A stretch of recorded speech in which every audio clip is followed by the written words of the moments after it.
Hello everyone, it's Martin here. Welcome to the third of a five-part series of disability webinars with Scope. This is going to be on the topic of independent living part 1, as you can hopefully see on your screens there. I'm coming actually live today from Edinburgh. I trialled a couple of weeks ago when I ran through my blog out in New York, and I was quite nervy about the Wi-Fi and everything seemed to go smoothly. So fingers crossed everything seems to be up and running in the hotel room here, and I've just about warmed my hands up after been out for quite a cold and a windy afternoon on the sights of Edinburgh in a tour over at the Scottish Parliament, which was rather interesting. So it's been a nice day for my part. Good to see all of you already all logged on and good to go.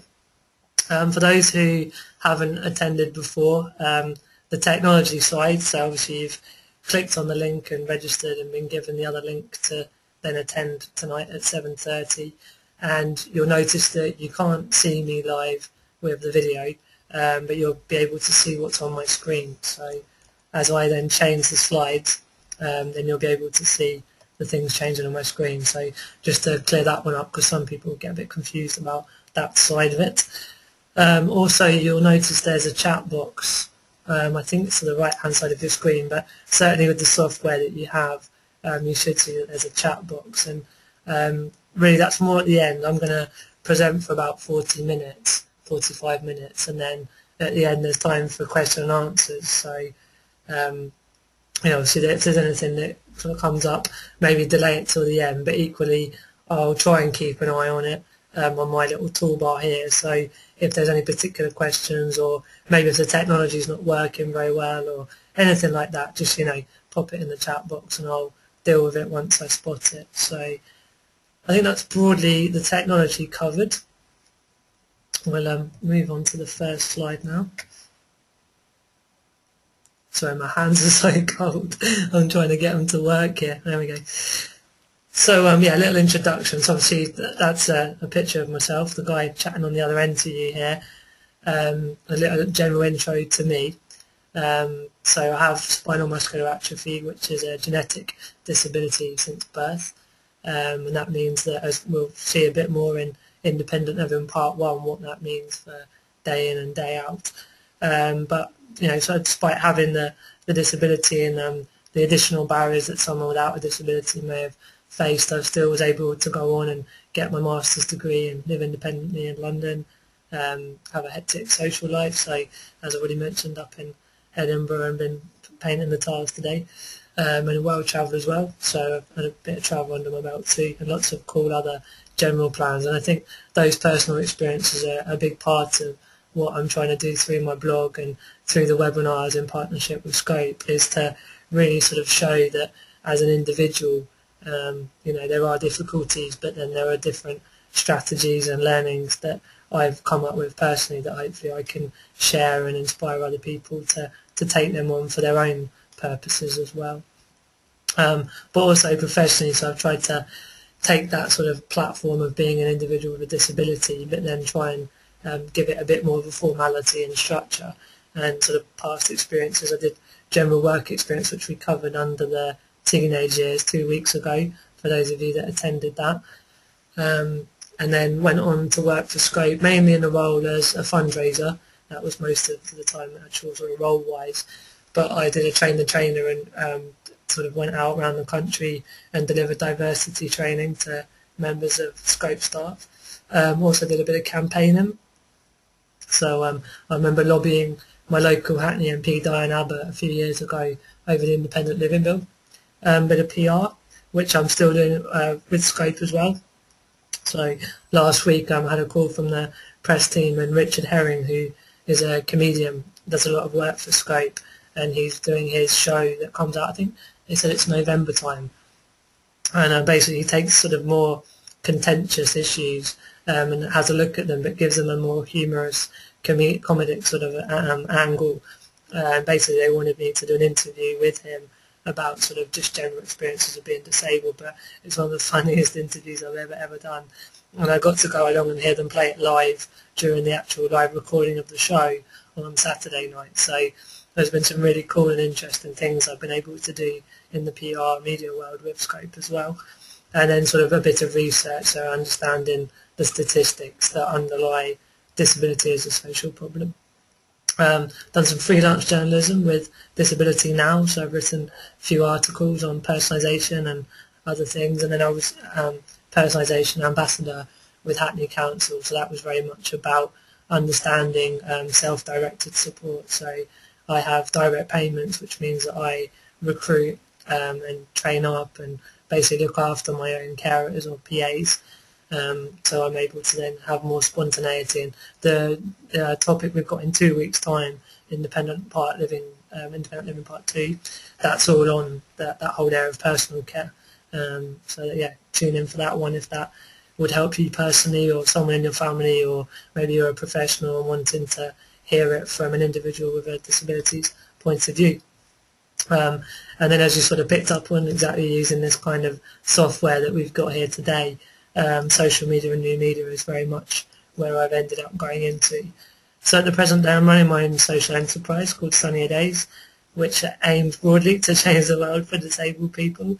Sounds a bit cheesy or a bit fluffy, but it's a real passion that I think, using a mixture of the above, it is possible to inspire and help other disabled people to empower themselves to go on and achieve the things that they want to. So I think that's a broad introduction to who I am. So hopefully, even though you can't see me live, you can get a feel for who I am and my sort of background.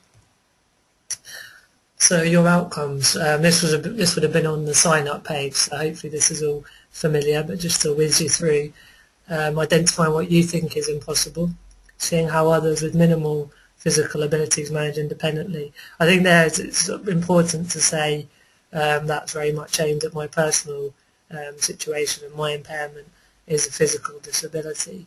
But equally, a lot of the things that we talk through can be applied to different impairments, and often it's more of a kind of mindset and using broader strategies of the right people and the right areas of funding to work out how to overcome the barriers that exist for an individual's impairment. So, but obviously using my personal experience, that's going to home in a bit more on physical disability. Some advice around inclusive employment, finances, accommodation, equipment and transport, and you will leave with at least one goal and a plan of how to reach it. And just to mention at the bottom there, I've put the scope response contact details. So whereby I come at this very much from a sort of life advocate, maybe peer-to-peer support angle. I don't have in-depth sort of prior training or knowledge on social work or those sort of much more professional areas. So by all means, I'll leave my details up at the end, and always feel free to get in touch, and I'm happy to talk to any of you guys. But equally, it's important as well to contact Scope Response if you have more specific questions, and they have lots of great people that work there with a wealth of information, and they can either give you the answers or signpost you in the right direction. So as I say, it's very much a partnership, both in presenting the webinar, but also hopefully how after the webinar we can both support you to get where you want to go. So what we're going to cover in more detail is the disability diamond theory. This is a sort of theory I've conceived and written up, and it's just to try and make other people understand the sort of approach I have to getting on with life, and I'll explain that briefly in a moment. For those of you that were there 2 weeks ago, you'll obviously have seen that, and that can be a little bit of a reminder, I suppose. But I see there's quite a few new people on here today, so I'll talk you through that. How the theory applies to independent living, considering the barriers relevant to you, and set at least one goal, and then there'll be the Q&A. So I'm just going to quickly launch a poll just to keep you guys engaged and interactive with what I'm doing here. It's quite a simple question, but nonetheless, I want you to all answer it, so I'm just launching that there. So essentially it's just looking at the barriers, and we can look into what they are a bit more, but for the purposes of the question, it's the things externally, whether they be physical environment, attitudes of other people, or organisational sort of policy barriers get in the way of if you go on and achieve the goals that you set. And if you're on here and you don't have a disability, then by all means you can answer in terms of what, if you know of other people maybe that the answer is yes or no, or what your perception would be. But if you all can put yes or no to if the barriers stop you from achieving the goals, that would be really good. So just click yes or no. We've got quite a lower percent of people that have voted, so I'll wait a few more seconds for everyone else to click their answer. Okay, there we go. Wow, never had this one before. So I'll put the results up, don't worry, I won't leave you hanging. So there we go, 50-50, which is interesting. It'd be good generally to have discussions with all of you about if you said yes, why you think that is, and if you said no, you know, how maybe the barriers are overcome and why they don't stop you. But that's an interesting general poll that 50-50 is saying yes and no on if barriers actually stop people getting on and doing what they want to do in life. So thank you for that. And good to see the poll works as well. I remember to hide it this time as well. The first one, I did a poll a bit later, unfortunately, but I hadn't realised you had to click the button that then hid it again. So I carried on talking, going through all of the slides, and that the viewers could only see the results of the poll. Okay, so close that off. So here's the disability diamond theory. Essentially, it's a sort of stages of life, starting from the bottom, which you could even argue is, you know, from birth, but looking at the sort of young years, the early years as well of a disabled person's life, are very much more, in terms of the things I work on, would be more aimed at the parents of a disabled young person, because obviously a young disabled person themselves may not realise what the best outcome or goal should be and what the barriers are in the way and what the different solutions are. So that area is very much aimed at parents, and the two areas of goals would be education and social inclusion. We did a poll on that one about which area was more difficult, and the voting showed that social inclusion was a lot harder, despite the fact that it could take months or even years to get the right level of inclusivity versus the right level of support in education, that in the longer run the outcomes are sort of more satisfactory or possible. But with social inclusion it came back down to sometimes softer barriers that were harder to overcome around attitudes, and that was definitely the area that was more difficult.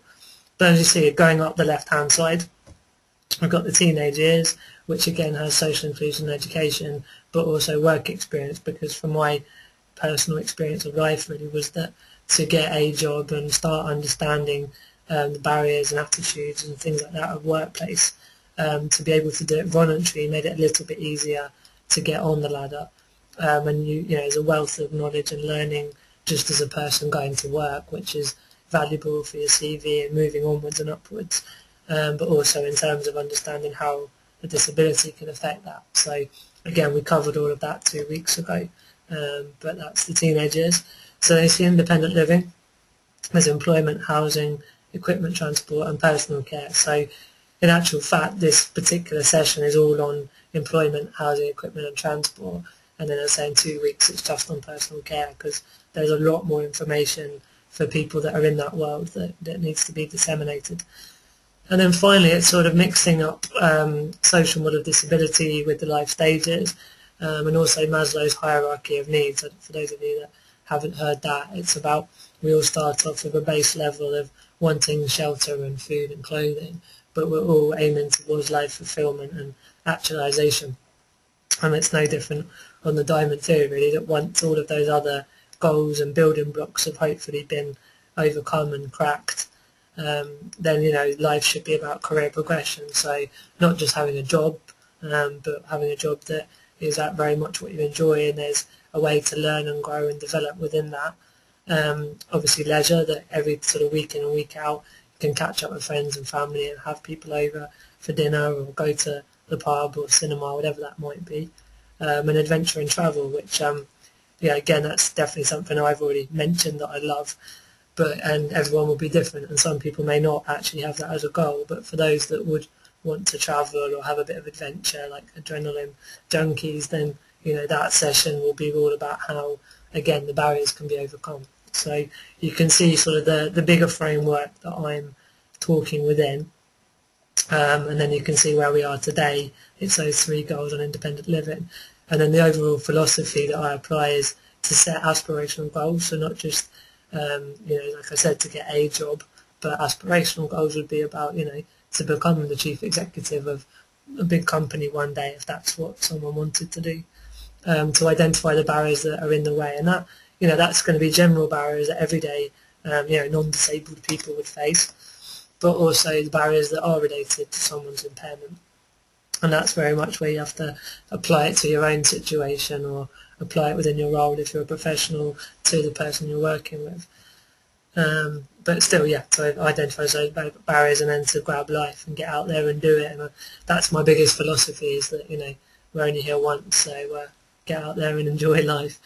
And then the resources are the things that kind of help overcome the barriers. So the knowledge of the goals and the barriers and the solutions, the mindset would be around confidence probably, positivity, resilience, can-do attitude, which I can, from my experience, and we'll see some of that in a moment, there's been times where things are difficult and you do want to give up, but often it's the mindset that can pull you through and get you to where you want to be.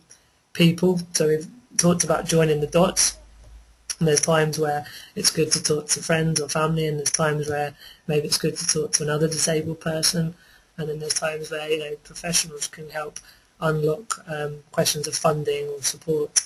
So the people are very vital. Technology, so we'll see under equipment and transport some of the technology that I've utilised. Funding, obviously, to pay for everything that needs to be used. And then I always put very sort of tentatively campaigns, because in the current climate, absolutely, with the funding cuts coming from government, there is a need to campaign and protect the rights of disabled people. But I also think there's an element of still being able to progress as an individual day in, day out within the means that exist. So there's always time and a place for campaigning. It's important, but it shouldn't be sort of the be-all and end-all of life, and it shouldn't stop someone from progressing individually as well as doing a bit of campaigning as well. So that's the disability diamond theory. So employment, sort of again, as I say, very much opening myself up to try and explain some of the challenges and the solutions that I had, to just try and create a bit of discussion and evoke a bit of thought if it's something that someone hasn't considered possible or has tried and it's coming up against brick walls and everything like that. I mean, my story is probably quite elements of luck. I think there is a part where you can make your own luck, and by just being out there and doing things, then things will fall on your lap, compared to if you're not sort of looking out and about and trying to make things happen. But I was finishing my master's dissertation, and my dad, or I think it was my stepmom actually, had seen a job advert as HR administrator at the disability charity Scope, and this was out in St Ives in Cambridgeshire, where my family happened to live. So obviously I was planning to leave uni in that sort of September time and come back home, and I was sort of head in the sand, trying not to think about the world of work too much, sort of in denial about leaving university. But my dad forced me in some senses to just get the job application done, and I think it's the best thing my dad's ever said to me, because a few weeks later I was offered an interview, so I went along and had my first ever proper job interview, which was quite scary, and I tried to do all the preparation that I could about what Scope stood for and what they did, and made sure it was somewhere that I could see myself working, and obviously absolutely the answer was yes. And so I was offered the job, and then came a lot of things I hadn't considered, and I know that what I've just said is a big barrier for a lot of people to find employment, and there's probably a whole hour we could talk about CVs and how to approach when to talk about your disability or not, and all that world. Maybe there's another time for a whole webinar on the steps of recruitment with getting a job, but certainly from my experience it was quite quick, and obviously working for a disability charity, a lot of the issues that I was going to face, they understood and were very helpful. But it did mean, once I started working, pulling in different sort of people that access to work, so they helped pay for some equipment that I needed. So one of them was like a litter picker, so if I dropped something on the floor I could use this little grabber thing to pick things up off the floor, and that was thing that access to work abroad. So they'll fund equipment, obviously relating to someone's disability. They funded personal support, so because I can't photocopy or lift heavy objects and things like that, then they were able to fund a person to come in and support me in those tasks. So I'd save up the more physical tasks for that hour or two a day, and then the rest of the time I was on the computer. And I also learned the value on the diamond theory. You can see on the right hand side there's relationships, which isn't really a goal in itself. You could argue people might have a goal around relationships in the kind of love sense, but actually relationships with all the people that we've talked about is so important. And I learned that at work as well, where over time I struck up good friendships with my colleagues, and that meant that I needed less support for some of the things I can't do, like grabbing a drink from the kitchen. So sorry, someone's just coming in and asking what time we began. I'm just going to double check. It's from Bernie. We started at 7:30, so you're all right. We just started on the first part of the 3 goals, which we're talking about employment. And as I've been explaining, it's very much about sort of evoking conversation and opening up and sharing some of the experiences I had of this, but for you guys to draw out the bigger picture to apply to your situation, and we'll come back to that again at the end. So don't worry, Bernie, you've not missed too much, and just sort of settle in, and there'll be a Q&A at the end as well. So all is good. But welcome to the webinar, Bernie. So yeah, as I say, the importance of relationships with people was a massive help for me, being able to be independent, in terms of being independent at work. But obviously there's an element of employment that provides independence in a financial sense. So clearly there's going to be people with certain impairments and situations where maybe employment isn't as possible, and that would be definitely something to have a chat with someone at Scope Response about, if there's any worries around money, but employment's not an option, or maybe part-time employment could work, and all those sort of questions. So think about your situation there. But for me, because I was able to work and I proved to myself, I wasn't sure if I'd be physically capable of working full-time, but it proved I was able to, and that was a big step. So yeah, basically after a year of working in the St Ives office and learning about administration and about what Scope did broadly and disability as a social problem, and starting to learn more and more about everything that was going on, then I was able to move over to London. So when we move on to housing, I think that's the next one. Then that sort of, here we are, housing. So yeah, I was able to transfer. So I'd always wanted to leave, having been back home with my parents for a year. Anyone who's been away for a while knows it's a difficult one to come back home and settle back into mum and dad's rules, and not be able to go out of a night time and sort of come in as you please as much. So I was definitely ready a year on to get my own place, and I'd always wanted to go and live in London. So it all came together very nicely that a job was available at Scope's head office. So I applied, and luckily got the job and was able to start the move to London. Social care wise, we'll talk about that in 2 weeks, but as you can imagine, that was an absolute minefield, trying to move from one local authority to another. But in the end it did work out, and I say we'll touch upon that a bit more. But certainly with housing, that was a very, very difficult one, and that was the first step really. So having got the job and the financial means, I knew that I'd be able to afford relatively a London sort of house, probably like a house share.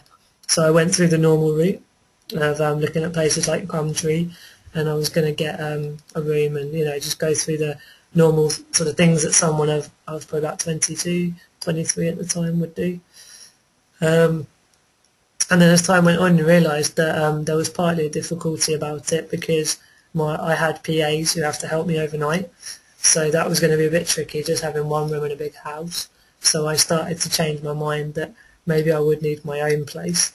Also, when I'd contacted some of the people who were on Gumtree about how I'd need an accessible flat for a wheelchair, we were told, a couple of mates came with me, and we were told on email that it was all accessible, and they looked forward to meeting me, to then travel all the way to London from Cambridgeshire and find there was a flight of stairs to the front door, and then the room that they were letting out potentially to me was up on the second floor. So there's quite a lot of issues there around barriers. I think you agree that very, very difficult if someone else doesn't exactly know what accessible means. So I suppose a learning for me there was to really, really understand my impairment and the barriers and the needs I have to be able to communicate that to others and maybe be a bit more firm and obvious to them.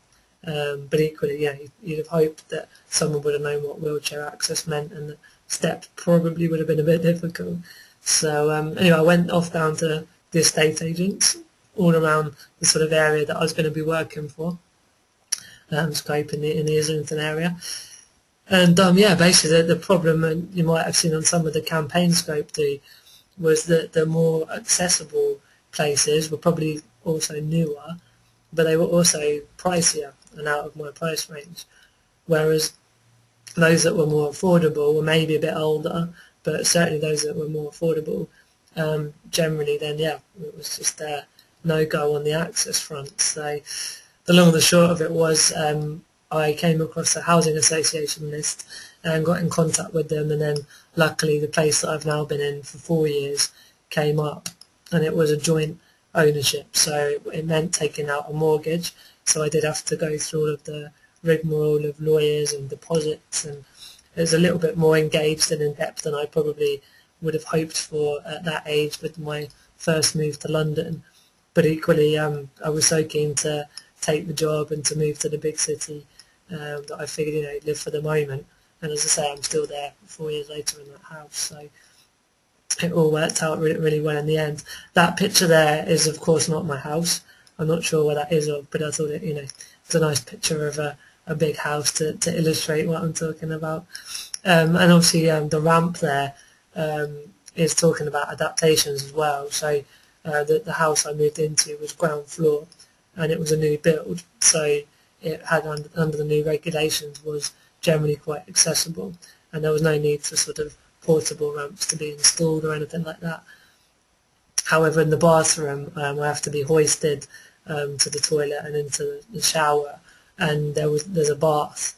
So basically the housing association were fantastic, and they cut a big hole in the side of the bath panel so that my hoist could get underneath the bath, and then I was able to drop and sit onto a chair that's sort of suspended over the bath and have a shower that way. So the point is really, even if you've got a ramp to get into a building, there's often then interior adaptations that would be needed. And when we looked at the diamond theory, I mentioned funding and people. So I think once you've worked out what you're going to need, it would be a matter of talking to a social worker, talking to people at Scope Response, and working out how to go about getting that all installed and funded, so that essentially you can live independently and comfortably as well. Because I think there's a lot of people who maybe even do live in a place that's their own in the current day, but it's still not really suitable. So there's no time like the present to start the ball rolling and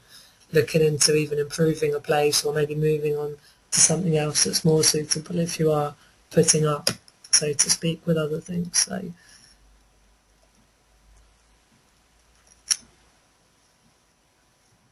okay, here we are for equipment. I hope you're all doing well. There's a bit towards the end where I'm going to get you to set a goal. So the whole time I'm talking around employment and housing and equipment, then definitely have a think about applying it to your world in any areas that you've always thought you would like to do and haven't got round to it, whether it be for the first time or, as I just said, as an improvement. Then keep considering those sorts of things. So, and also, as I said, on the diamond theory, technology is a massive area of my life that enables me to be independent. So I'm constantly, from the moment I get out of bed to I go to bed, I'm in my electric wheelchair. That's both in and out of the house. I can't bear any weight. I can't transfer even using my arms at all. So I'm totally in that wheelchair, and that needs to be comfortable and functional and get me around from A to B. And again, when we talk about employment, obviously I needed a good wheelchair to get me to work so that I could earn the money to pay for the house. So everything feeds back onto each other.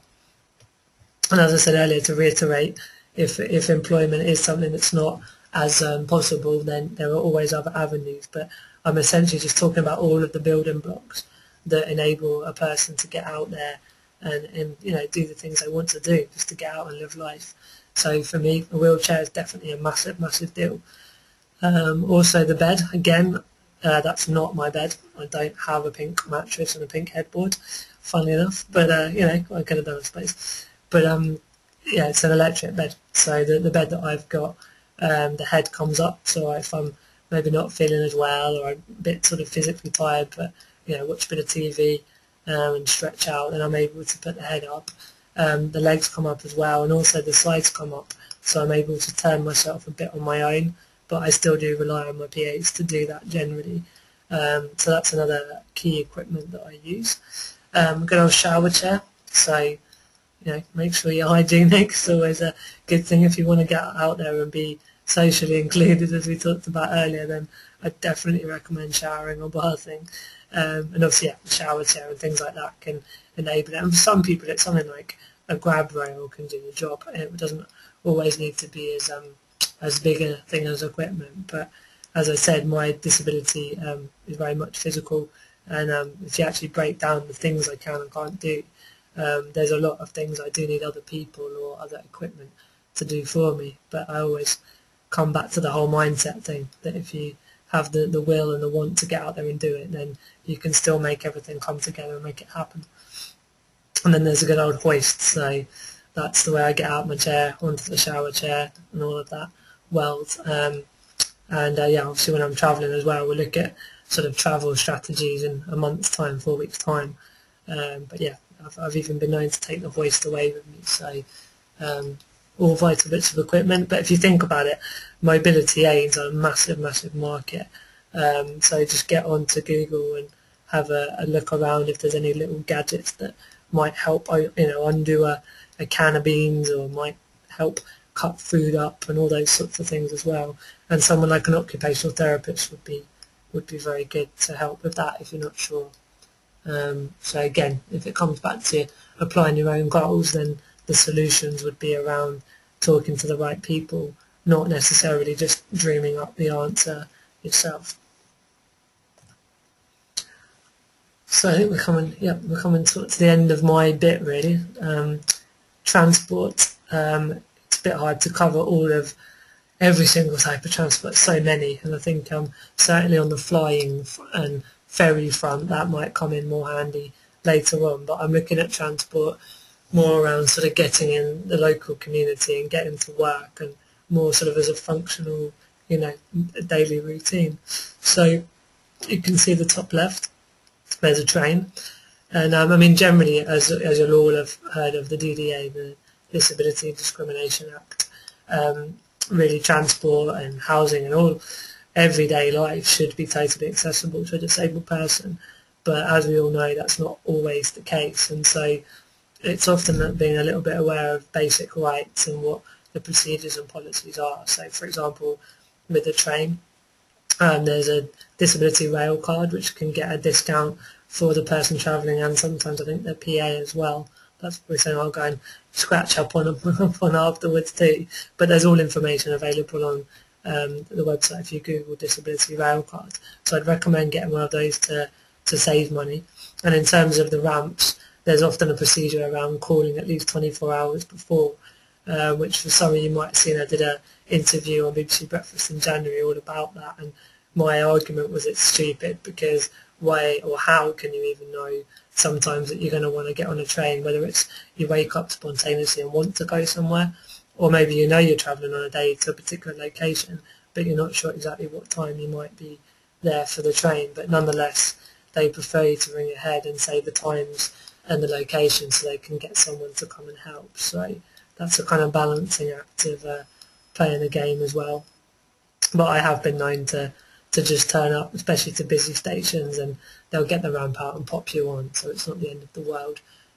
So yeah, I think trains are generally good. Moving across one, we've got the underground, which probably pretty obvious to say is appalling. If you look at a tube map of London, it's about a third are accessible, which say 2/3 are inaccessible. That means that even if you get on somewhere, the likelihood of getting off where you need to is pretty remote.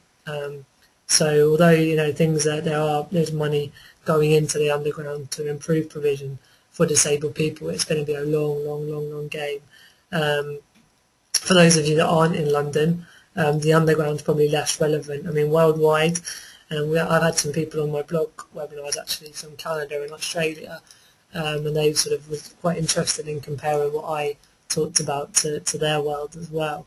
But I know in Europe, places like Vienna is pretty accessible with the tube, but it's obviously a bit new and a bit easier to adapt. So yeah, tube's probably not one I'd recommend, but if you plan your journey well enough, it's possible. So the one on the top right, that's my first ever car. I've downsized a little bit 2 years ago, and for those that know me or seen the blog will have seen how many breakdowns I had early on with that, which was a nightmare. This is the new one breakdown, much rather. But the one up there, that's the first ever car that I had and learned to drive in. So I think I was in my second year at uni, so this was quite a while ago, about 8 years ago. And basically, free Motability went for an assessment, so they looked at what I could and couldn't do and devised a plan of how it would be possible using certain technological advancements for me to drive. And the way that works is you can maybe see at the back of the van there's a ramp, and the doors open and that came out, and I drive on it. It would go down to the floor and I drive on it and get me in the van and close up, all on a remote control button. And then at the front where the driver's seat is was taken out, so I would drive my wheelchair, and there's a special lock-in system that clamped me into the car. And then if you imagine a handlebar on a bicycle, and by turning that handlebar ever so gently left and right, that actually turned the wheels. So it was all quite computerized behind the scenes. And there were 2 thumb buttons for accelerate and brake, and then various other buttons for turning it on and off and, indicating and all that sort of stuff. So yeah, I got the car all measured for me and built for me, and Motability funded most of it. We had to do a bit of local fundraising as well. And coming from St Ives in Cambridgeshire, I was lucky to have had so many friends from being at the school and people wanting to help me, pay that extra bit to get me on the road and give me my independence. So that was a really cool thing as well. And yeah, I mean, I absolutely love driving. If you think the stuff I've talked about so much that I can't do for myself, but actually I can get in a car and drive it myself, and it's an amazing experience to be just on my own with the radio up, singing badly and cruising through and getting myself from A to B. So I'd recommend driving if you're able to, and as I said, Motability is the place to go. And of course, get in touch if you have any more particular questions about my experience on that. So buses, I always talk when I do my talks on disability awareness and social model, the London buses all have ramps, and most major routes now in the country tend to have ramps as well. But actually, the problem is, or can be, the drivers, where if attitudes are a little bit less sort of disability savvy and they're worried the ramp's going to break and things like that, then it's often trying to get the driver on side to help you to get the ramp out to get on the journey. But nonetheless, for every bad driver experience, there were good ones. And coming up to Edinburgh, I had to get the bus to King's Cross in rush hour, and it was a bit busy and a bit stressful, but we managed, and here I am, up having got the train up as well. So it just shows it is all possible. Final piece really, the taxi again. Up in Edinburgh, they all seem to have the sort of Hackney carriage cabs, the London cabs, that have the ramp built in, as we can see there. So often cabs are pretty accessible these days, and if not, it's a matter of ringing the company and pre-ordering. And yeah, I think that's generally a positive. I suppose the negative is the price. If you live in London, there's the taxi card scheme, which acknowledges the fact that the tube's not very accessible, buses are difficult and taxis are expensive, so you get credits and swipes on a card that give you money off, but that's just for London residents. And also in the middle at the bottom there's the Freedom Pass. So yeah, I think that's basically if you have a disability, then you get on public transport for free. So sort of bringing it back to money and funding, there are times it can be more expensive because of disability, but then there are government schemes and policies that can alleviate that. So always keep an eye out and looking for that one as well. So as I keep trying to stress as much as I can, it's all about you guys. So I'd say these three broad points really. It's what do you want from life? So that maybe comes back to the stuff we'll be looking at in 4 weeks, the kind of travel, adventure, leisure, the things that are more fun in life.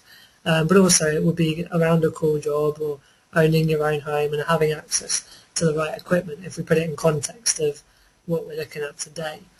So having a bit of a think about where you're at and what you want. Then looking at the barriers, so as I've talked about, the 3 types are the physical barriers, so there might be the need for a ramp or a lift or something that overcomes a physical barrier such as steps, and they're normally quite sort of obvious to solve, but still will need some coordination of professionals and funding. Attitudinal, that's a longer game to play. Charities such as Scope are always offering disability awareness to businesses and public bodies so that they're more aware on disability issues and training their staff on having the right attitude of customer services. So, but again, I think that does come back to you as an individual and understanding your disability, your impairment, and being able to advocate yourself what your needs are and what you need someone else to do for you. So I'm now, as I said, very good at going up to a bus driver. I'm not really giving him a chance to stop me getting on. I'm literally there, I'm smiling, I'm bubbly, and I'm telling them how excited I am to get off to work or get off to go and see my mates at the pub. And you often find if you kind of paint the picture that you are just out there living an everyday life, they're going to be a bit warmer. So I think there's around mindset and your attitude as well. But obviously, if there are attitudinal barriers from other people, then you've got to think of the right strategies for that. And organisational, that probably can come back to a bit of campaigning. So when the local school refuse support or an employer is sort of trying, maybe putting a test. I didn't mention this part actually when I talked about employment earlier, but often you'll need to take a test as part of recruitment. And if your disability means that it's harder, it will take you longer, then an organisational barrier would be a company or organisation not allowing you any extra time or support because of your impairment. Whereas if they've got the right procedures in place to be within the DDA, not breaking the law, and also just generally inclusive, then they should be more than willing to allow someone a little bit extra time because of their disability so that they can then look at their ability to do the job compared to all the other candidates. And another barrier is I put certain knowledge, the mindset, having the right skills and having the right money. So they're all things you need to think about if they are stopping you achieving your goal. And then moving on, your solutions. So the things to do is to decide what you want, find out how to get about it, but most importantly, do it. I can't stress that one enough either. I think, it's great to come along to something like this, like a webinar or a general seminar, and hopefully have an element of inspiration to see someone else that's overcome things and is getting on and, doing sort of an enjoyable life, like the way I've mentioned. I am independently living and I'm up in Edinburgh now, and it's all like positive. But as I said, there were a lot of hard times to get here in the past. But the most important thing was I acted. Actually, number 3, I did it. So get out there and do it, and don't just think about it. And then obviously the resources there that we've mentioned as part of the disability diamond theory. Okay, so we've covered the diamond theory, how the theory applied to the 3 goals of independent living. Hopefully you've all considered the barriers that are relevant to you. And then I want you, this is what we need to really do before we all log off, is that you can actually set some goals. And if you've already thought of one and you want to share it with me, then pop it in the chat box. I'd be really interested to hear that it's inspired you to go off out there and make a bit of a change within your own day-to-day life. But equally, we're going to do the Q&A as well now. And I think it's always good, there's a nice mix on here of disabled people and professionals as well. And the point of these is to help everyone.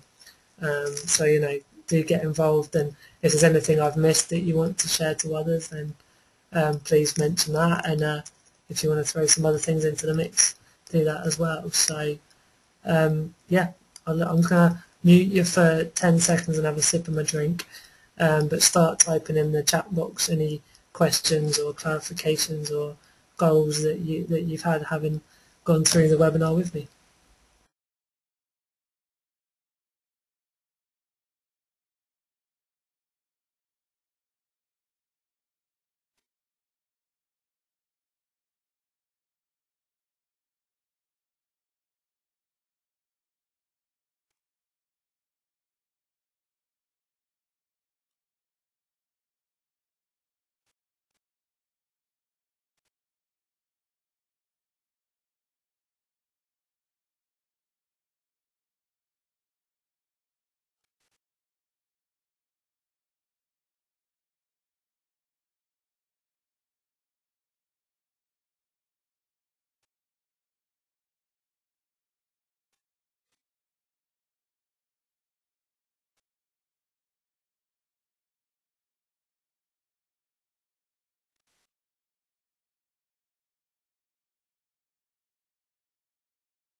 Well, that's better.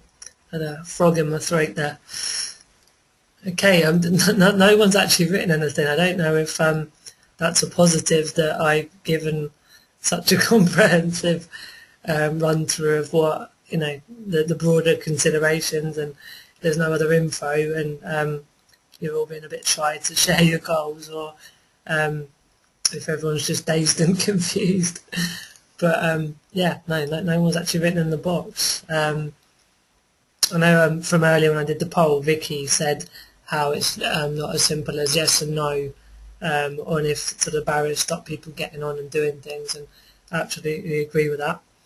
And that's definitely a massive, a bigger debate, and probably could take up a whole webinar. It was good just to sort of try and gauge what you all felt about the barriers to independent living, and if it does essentially stop people doing it, or if it's just a minor inconvenience. So it was interesting that it was sort of the general gut feeling was 50-50. But yeah, I think it's sort of, I'd say for me there were times where it maybe did get in the way, and I would have debated giving up. But as I said, there's a lot about resilience and sticking with it as well. So okay, we've got some quick things coming in now. Yoda is saying hi. And his question is on employment for young disabled people. So I assume that's going to follow in a moment. It's coming amongst some other ones coming in, so I'm reading between all of the ones. So I'll wait for your question, Yoda, and then I'll read that out and then answer it or create discussion with the rest of the group. Chloe's saying about complete my uni degree and find employment. That's brilliant. That sounds like two fantastic goals to have. As I say, from my point, that was where I was at. I did my uni stuff, and I didn't maybe dwell too much on what would happen after. I think that's quite, generally typical when you're in education and you're sort of in that world. Then that's fine to sort of live that life. But it's good if you start a bit like my dad forced me to. But if you for yourself or have an eye on what's going to be necessary, then definitely the priority will be your uni degree. You want to get the best mark possible. So obviously, yeah, that's the big number one there. But it's then to move on and find employment, as I said, gives you the financial means as well to then maybe look at housing and all the rest of it. And I will say that obviously with the diamond theory, it's something I've just created to give everything a bit of structure. But it's not that you can't do one without the other. So, I mean, obviously, you can be doing leisure, travel, adventure, while lower down as well. So, it's not just a sequence of events. It's more different goals that you work out where you are. And sounds like you've worked yours out there, Chloe. So, good luck, and keep me posted on how it all goes. So Yoda's question is, how do you think the government can help support them into employment or start their own social enterprises? And he's saying about when the unemployment scene is really bad, what are disabled people's chances? Well, yeah, I mean, that is a fair point. We're not in the best of climates, disabled or not disabled. And if there is an element of discrimination which maybe does exist, or additional barriers for disabled people, then that's going to make it 10 times harder. But I think certainly for someone of a younger age, then it's very much about getting the best grades possible, getting some work experience, understanding what you would need in an office, or not necessarily an office, but in a job, and being able to then tell the employer, this is my disability, it is not a problem for me, therefore it will not be a problem for you, providing you allow me, these particular things, or you provide me with this particular support, or we work together to find solutions. And I think that open communication and that confidence will lessen the chance of a disabled person struggling to find work because of disability. But I think, yeah, you're right, there's a general difficulty out in the job market for everyone. And unfortunately that's going to impact harder on disabled people.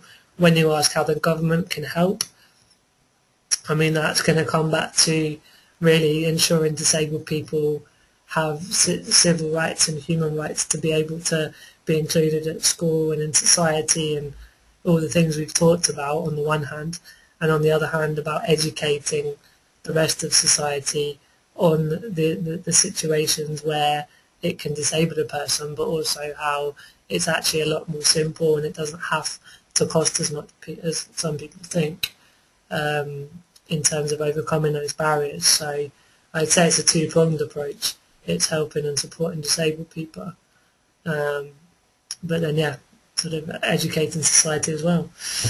So Karen said, council house waiting list seems to be a waste of time. Do you agree? Yeah, actually, it's interesting you put that, Karen, because when I first was looking to move to London, I scoped head offices in Islington, and I rang up Islington Council about council housing, and I think they said it was 3 or 4 years, and I explained that the job started in 2 months, and I'm not really sure that I'd be able to commute for 3 or 4 years, or, I suppose turn down the job as well. So I guess that's where having the job gave me the financial means, and someone that maybe hasn't got that financial sort of element underpinned, then the council housing is going to be more important, maybe also more accessible as well. But quite frankly, based on my experience and other things I've heard, it can be a waste of time. But it's certainly an area to explore as well. So I think probably always look into all avenues, and hopefully with some hard work and resilience and feeling like it's actually never going to happen, if you stick at it, one of them will come up trumps in the end. Karen's also put, have you experienced the difference in transition time for people finding independent homes between physically disabled people and visually impaired people? I don't know of any. I mean, I know a couple of people who are visually impaired, but I don't think I've talked about their experience of when they were looking for the transition time. I think they've done that quite a long time ago.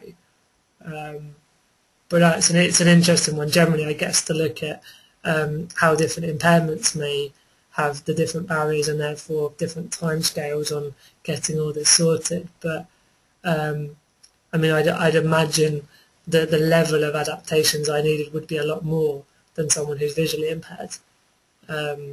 And there'd be more funding and that side of it. So it could be longer for someone with a physical disability, but that's a sort of general assumption. Looking down at the questions. Ioda says the big society bank. Will they give set-up grants? Can we start campaigning on that? We can start campaigning on anything you want, Iola, definitely. I take your point. If there's money washing around, he's written laugh out loud now as well. But yeah, I mean, I think you're right. If their big society isn't giving grants into that sort of area, then they ought to be. But then if they're not, it's the question of why, and also if the general big society criteria is sort of quite set and particular, the other question would be, are disabled people aware of it and trying to apply for those grants. So there could be a little bit around educating and more like communications exercise to aim it at those that would benefit that don't know about it. So again, it's probably one of those two-pronged approaches. So I look forward to seeing your blog, Iola, on online campaigning for those grants. So, sounds good. Chloe put money into the workplace, not give it to us. I think would that be in answer to what the government should do, Chloe? You can always clarify that one a little bit more. But I mean, I'd argue, I think, maybe clarify what the point you're making, so I might be getting it confused as I'm reading down with other questions. But yeah, just to read it out, it says put money into the workplace, not give it to us. So I think investing in the workplace is a positive thing for disabled people, but I wouldn't suggest it's a positive if that meant disabled people didn't get paid, because that would defeat the point of it. But maybe I've misunderstood that one, so feel free to write that one up again. Young people are ready to partner with non-disabled people. How can we advance that partnership? I think getting out there and doing it. I think as much as we're talking about these quite hidden aspects around getting a flat, an accessible flat, for example, or the right equipment, that's things that non-disabled people don't hear about, and maybe don't need to always hear about. But equally, if off the back of having accessible housing and employment, etc., means that disabled people are more included, then that's going to create a very much more natural, inclusive partnership in the long run, where just by through inclusion, then friendships will be formed, and relationships will be formed, and people will be joining in local, sort of hobbies, and that. So I think the ideal partnership is just living inclusively. But if you're talking about to tell the government to improve things, that we need non-disabled people to buy into that to get bigger political change, then yeah, it's a tricky one. I think it's probably talking in a language that non-disabled people understand, so they see the ridiculousness of some of the statistics and how disability is a social problem, and they feel compelled and urged to act alongside disabled people, because I think sometimes disability is quite a complex thing with different levels of impairment, different people with personalities, different political backgrounds. It's quite a disparate group. So there's probably an element around disabled people trying to find a more cohesive message that government and other rest of society can understand, and in a way that they see the benefits to all of society in investing and supporting disabled people. And then in terms of how you do that, that's just kicking up conversations, and that's a whole other strategy, I guess. But again, that's my general feel. And the owner's put cool, so I'm hoping that's to his satisfaction. Good stuff. There's no more stuff coming in. We're approaching the hour anyway. As I always say, I'm happy to stay on over the hour if you have any more questions or things to add that I missed, or any other goals that you've suddenly created for yourself. Yeah, take care, Yola. Thank you for your message there. And as I also said, there's my details if you want to stay in touch or follow my blog and some of the other things I just do get up to day to day anyway. And also make sure that you get in touch with Scope Response if your questions are more specific, because they're the experts and they have lots and lots of experience and knowledge on the whole world of disabilities, hand disability. So it doesn't matter what your impairment is, they'll either have the answer or they'll signpost you to the right people. So yeah. And Iola's just downloaded my ebook. So I hope you enjoy that 20-page read, Iola. And thank you, Steve. Good to see you there. And Karen saying, of all of the people I've spoken to who have successfully achieved transition, a positive, determined attitude has won the day. Perhaps we need assertiveness training. And I said that all along. I think mindset is the key. So yeah, I like that, Karen. We'll set up assertiveness training alongside Iola's campaign on the government to give out more money. So everyone's a winner. Oh, and Chloe's just clarified. So yes, instead of benefits, we would get paid, but what are now given as benefits should be spent on the workplace. Yeah. Yeah, I suppose that would be there'd be a chicken and egg, that the money would have to go into the workplace before you could get the job and come off your benefits. So there might be a bit of a double spending now, but I agree, if they invest in workplaces, then they'd save money in the long run on the benefits as well. So yeah, thank you, Chloe. That's a really, really good point. All right, guys. Well, yeah, Karen's saying stay warm. I'm going to go and sit by the radiator. My hands are alright, but my feet are freezing. So I'm going to go and warm up, maybe go get a little drink in the bar as well. But I'm glad it's all gone well. Hope you've enjoyed it, and I'll catch up with you all soon anyway. But I'll log off now, and take care, guys. Bye-bye.